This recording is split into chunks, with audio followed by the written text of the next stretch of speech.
ഭീഷണികൾക്കിടയിൽ hybrid electric car battery 100 രാജ്യങ്ങളിലേക്ക് കയറ്റുമതി പ്രഖ്യാപനം നടത്തി പ്രധാനമന്ത്രി നരേന്ദ്രമോദി.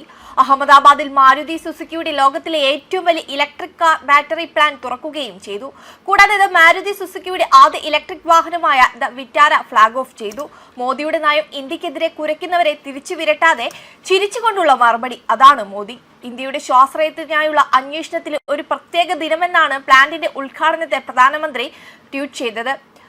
പ്രവർത്തനം ആരംഭിച്ചുകൊണ്ട് ഈ വിറ്റാരയുടെ ആദ്യ യൂണിറ്റ് UK-യിലേക്ക് കയറ്റുമതി ചെയ്യും. കഴിഞ്ഞ വർഷം അവസാനം യൂറോപ്പിലാണ് ഈ വിറ്റാര ആദ്യമായി ആഗോളതലത്തിൽ അവതരിപ്പിച്ചത്. 2025 ഭാരത് മൊബിലിറ്റി ഷോയിൽ ഇന്ത്യയിൽ പ്രദർശിപ്പിച്ചു.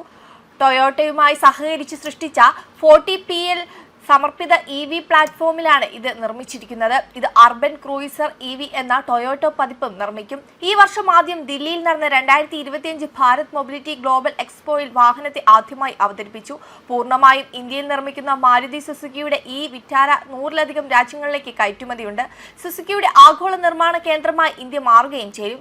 ഇലക്ട്രിക് വാഹനങ്ങളുമായി മാരുതി സുസുക്കി വികസിപ്പിച്ചെടുത്ത ഹാർടെക്റ്റഡ് എന്ന പ്ലാറ്റ്ഫോമിനെ അടിസ്ഥാനമാക്കിയാണ് വാഹനം ഒരുക്കുന്നത്.